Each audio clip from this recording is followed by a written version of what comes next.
Hello বন্ধুরা, কেমন আছেন? আশা করি যে ভালো আছেন। তো আজকে নতুন একটা ভিডিও লইলাম, ভিডিওটা দেখেন।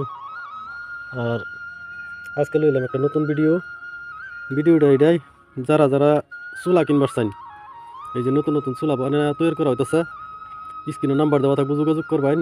সেই মতো চুলা পাইবেন, যেরম চুলাই লাগে সেরম চুলাই পাইবেন। এই যে দেখেন, সুন্দর সুন্দর চুলা বানায় স্টক করা হয়েছে। প্রাইস বেশি না, প্রাইস স্ক্রিনে নাম্বার দেওয়া থাকবে, যোগাযোগ করবেন, পরে প্রাইসটা কম হইব, কত টিয়া প্রাইস যে। তো দেখেন কি সুন্দর সুন্দর চুলা বানাইতেছে, নিপ নতুন চুলা পাইবেন। এই যে আরো দহি সহি বানাইতে দিছে, বড় বড় চুলাও পাইবেন, বড় বড় চুলাও আছে, এই যে ছোট চুলাও আছে, কয়েক কোয়ালিটির চুলা আছে না। এই চুলা ফট করে ভাঙতো না, এটা এটা সিমেন্ট বালিতে বানানো নিতেছে, ওটা সিমেন্ট।